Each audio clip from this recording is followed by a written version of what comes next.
Shalom anak-anak semua, selamat hari Minggu. Hari ini adalah hari yang sangat spesial, hari di mana kita dapat beribadah kepada Tuhan. Mari kita persiapkan hati kita untuk beribadah kepadanya. Mari kita berdoa. Tuhan Allah Bapa yang bertahta di dalam kerajaan surga, terima kasih Tuhan untuk kesempatan yang masih Tuhan berikan kepada setiap kami. Pada hari ini kami boleh beribadah kepadamu. Kami mau memuji, menyembah nama Tuhan. Tolong kami Tuhan, biarlah kami boleh menggunakan waktu yang ada ini untuk beribadah dengan sungguh-sungguh. Tuhan pimpin ibadah kami dari awal hingga akhir. Terima kasih Tuhan. Di dalam nama Tuhan Yesus kami berdoa. Amin. Di dalam Mazmur 148 dituliskan, langit dan bumi pujilah Tuhan. Mari langsung mau ajak anak-anak yang ada di rumah, kita bangkit berdiri, kita mau memuji Tuhan, Allah yang sudah menebus kita dari segala dosa kita.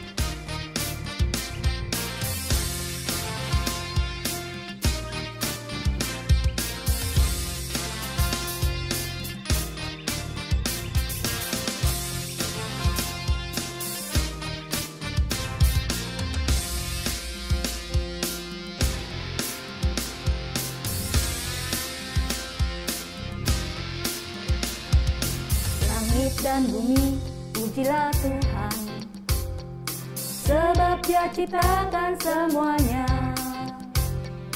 Keagungannya mengatasi langit bumi, sembah sujud di hadapannya.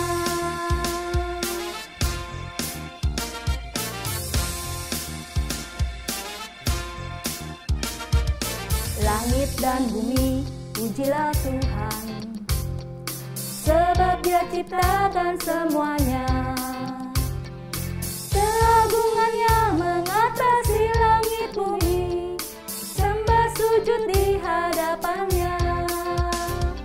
Ku puji, ku sembah, ku puji, ku sembah Yesus Kristus Sang Penebusku. Ku puji, ku sembah, ku puji, ku sembah Yesus Tuhan dan Rajaku. Ku puji, ku sembah, ku puji, ku sembah Yesus Kristus Sang Penebusku. Ku puji, ku sembah, ku puji, ku sembah Yesus Tuhan dan Rajaku. Haleluya, amin. Haleluya, amin. Haleluya, amin. Haleluya, amin.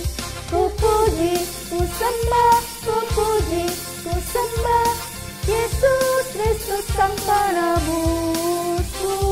Ku puji, ku sembah, ku puji, ku sembah Yesus Tuhan dan Rajaku. Yesus Tuhan dan Rajaku. Yesus Tuhan dan Rajaku.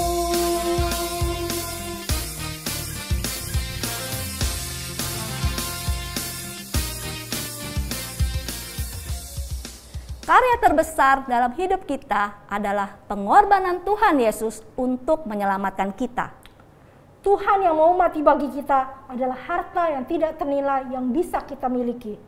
Mari kita angkat pujian ini, karya terbesar.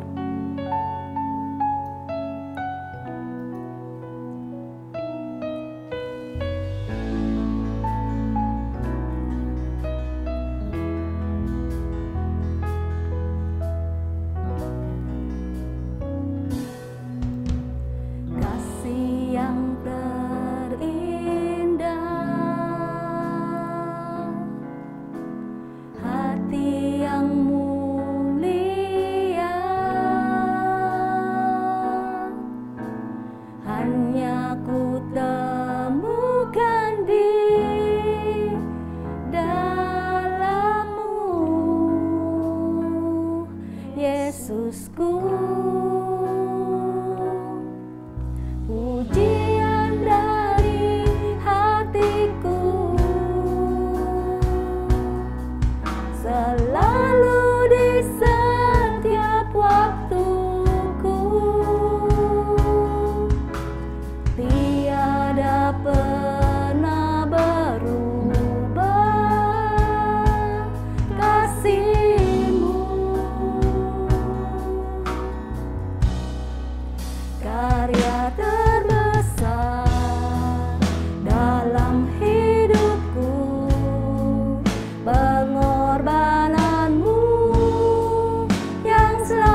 Karena begitu besar kasih Allah akan dunia ini, sehingga Ia telah mengaruniakan anaknya yang tunggal, supaya setiap orang yang percaya kepadanya tidak binasa, melainkan beroleh hidup yang kekal.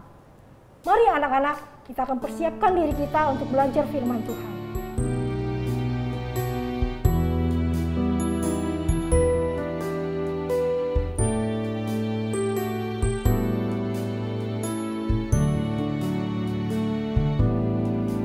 Karena Allah cinta, diberikan anaknya mati di Golgota, membebaskan saya. Ia akan datang pula, alangkah mulia kasih-Nya pada saya.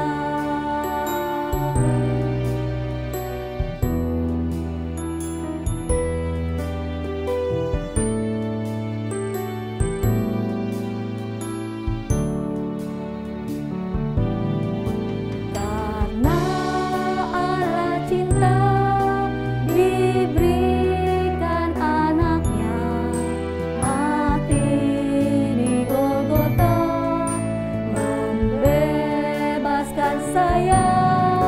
Ia akan datang pula, alangkah mulia kasih-Nya pada saya. Kasih-Nya pada saya.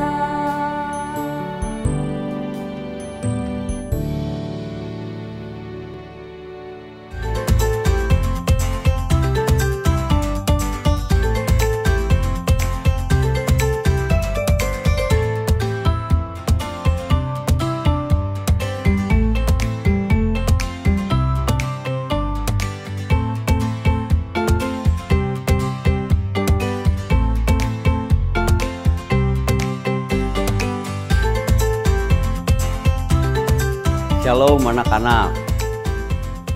Kembali kita beribadah secara online. Kita masih di dalam masa-masa pandemik COVID-19, tapi kondisi ini akan segera berakhir. Kita percaya nanti suatu hari kita akan berkumpul bersama-sama, dapat beribadah secara tatap muka. Minggu ini kita akan mendengar kisah tentang Tuhan Yesus disalib. Langsung mengundang anak-anak sekalian untuk menutup mata, melipat tangan. Kita berdoa terlebih dahulu. Tuhan Allah yang penuh kasih, Allah yang mengasihi kami semua. Engkau mengutus Tuhan Yesus turun ke dalam dunia ini. Karena Engkau mengasihi kami, Engkau ingin memberikan kami kebebasan dari hukuman maut. Tuhan, kami harus bersyukur kepadamu karena kasih-Mu yang begitu besar, sehingga kami boleh memiliki Engkau sebagai Tuhan dan sebagai Juru Selamat kami di dalam kehidupan kami. Pada hari ini Tuhan, kami mau mendengar kembali kisah tentang penyaliban Tuhan yang karena kasih Engkau merelakan diri untuk disalib, mati menebus dosa-dosa kami sekalian. Kami menyerahkan waktu ke depan Tuhan ke dalam tangan kasih-Mu. Engkau berkati waktu kami ke depan. Biarlah kuasa Roh Kudus-Mu menyertai setiap kami Tuhan. Di dalam nama Tuhan Yesus kami berdoa. Amin. Nah anak-anak sekalian, kisah tentang penyaliban Tuhan Yesus itu ada di dalam Injil Matius, Markus, Lukas, dan Yohanes.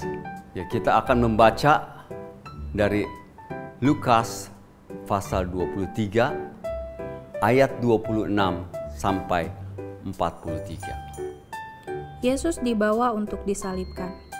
Ketika mereka membawa Yesus, mereka menahan orang yang bernama Simon dari Kirene, yang baru datang dari luar kota. Lalu diletakkan salib itu di atas bahunya, supaya dipikulnya sambil mengikuti Yesus. Dan ada juga digiring 2 orang lain, yaitu 2 penjahat untuk dihukum mati bersama-sama dengan dia. Ketika mereka sampai di tempat yang bernama Tengkorak, mereka menyalibkan Yesus di situ dan juga kedua orang penjahat itu, yang seorang di sebelah kanannya dan yang lain di sisi kirinya. Yesus berkata, "Ya Bapa, ampunilah mereka, sebab mereka tidak tahu apa yang mereka perbuat." Dan mereka membuang undi untuk membagi pakaiannya. Orang banyak berdiri di situ dan melihat semuanya. Pemimpin-pemimpin mengejek dia, katanya, "Orang lain ia selamatkan, biarlah sekarang ia menyelamatkan dirinya sendiri. Jika ia adalah Mesias, orang yang dipilih Allah." Juga prajurit-prajurit mengolok-olokkan dia. Mereka mengunjukkan anggur asam kepadanya dan berkata, "Jika engkau adalah raja orang Yahudi, selamatkanlah dirimu." Ada juga tulisan di atas kepalanya, "Inilah raja orang Yahudi." Seorang dari penjahat yang digantung itu menghujat dia, katanya, "Bukankah engkau adalah Kristus? Selamatkanlah dirimu dan kami." Tetapi yang seorang menegur dia, katanya, "Tidakkah engkau takut juga tidak kepada Allah, sebab engkau menerima hukuman yang sama? Kita memang selayaknya dihukum, sebab kita menerima balasan yang setimpal dengan perbuatan kita. Tetapi orang ini tidak berbuat sesuatu yang salah." Lalu ia berkata, "Yesus, ingatlah akan aku apabila engkau datang sebagai raja." Kata Yesus kepadanya, "Aku berkata kepadamu, sesungguhnya hari ini juga engkau akan ada bersama-sama dengan aku di dalam Firdaus." Anak-anak sudah membaca firman Tuhan. Anak-anak mengetahui bahwa akhirnya di dalam kisah yang baru saja kita baca, Tuhan Yesus itu harus disalibkan. Apa itu salib? Salib adalah lambang yang menakutkan. Di masa zaman Tuhan Yesus, salib itu merupakan suatu hukuman yang sangat menakutkan. Hukuman itu biasa diberikan pada orang-orang yang suka memberontak kepada kekaisaran Romawi. Orang-orang yang berbuat jahat, yang keliwat jahat.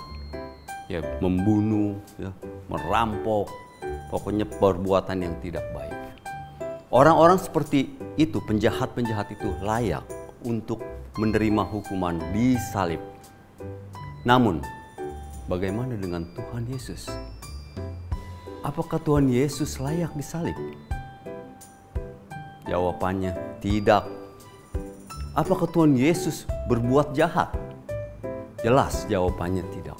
Tuhan Yesus selama hidup pada masanya, dia melakukan hal-hal yang sangat baik. Tuhan Yesus memberitakan kerajaan Allah. Tuhan Yesus menyembuhkan orang-orang sakit. Orang buta dicelikan, orang lumpuh berjalan, yang bisu berbicara. Bahkan orang mati dibangkitkan. Tuhan Yesus tidak layak untuk disalibkan. Tapi kenapa Tuhan Yesus harus menanggung penderitaan disalib? Tuhan Yesus sangat mengasihi kita. Tuhan Yesus sangat mengasihi manusia. Manusia yang penuh dengan dosa. Manusia yang harus menanggung dosa. Yaitu dosa itu adalah maut. Artinya setiap manusia yang berdosa harus menerima hukuman maut. Mati di dalam neraka. Masuk ke dalam neraka. Kenapa? Karena dosa. Setiap orang yang berdosa pasti masuk ke dalam neraka. Maka Tuhan Yesus yang begitu mengasihi kita semua diutus oleh Allah Bapa. Seperti kita mengetahui di dalam Yohanes 3 ayat 16. Karena begitu besar kasih Allah akan dunia ini, sehingga ia mengaruniakan anaknya yang tunggal, yaitu Tuhan Yesus, dikaruniakan untuk kita. Dia harus datang ke dalam dunia yang penuh dengan penderitaan.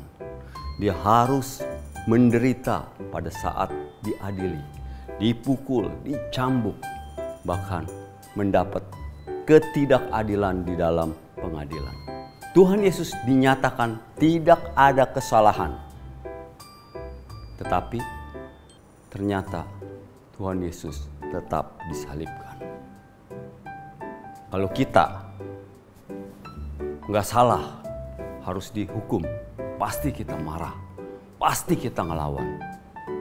Tetapi Tuhan Yesus, dia tahu karena dia harus disalibkan.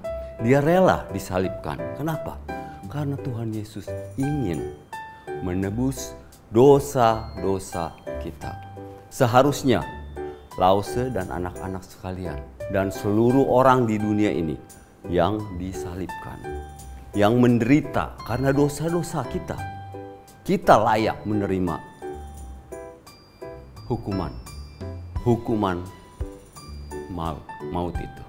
Tetapi Tuhan Yesus dengan rela dia menyerahkan dirinya, disalib untuk membebaskan kita dari hukuman yang harus kita terima.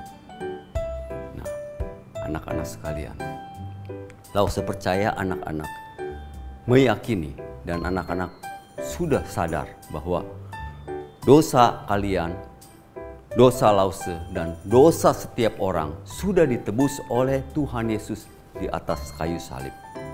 Kayu salib yang melambangkan kehinaan pada saat itu. Setelah Tuhan Yesus disalibkan, maka salib itu menjadi lambang kemuliaan, lambang kemenangan bagi setiap orang yang percaya kepada Tuhan Yesus.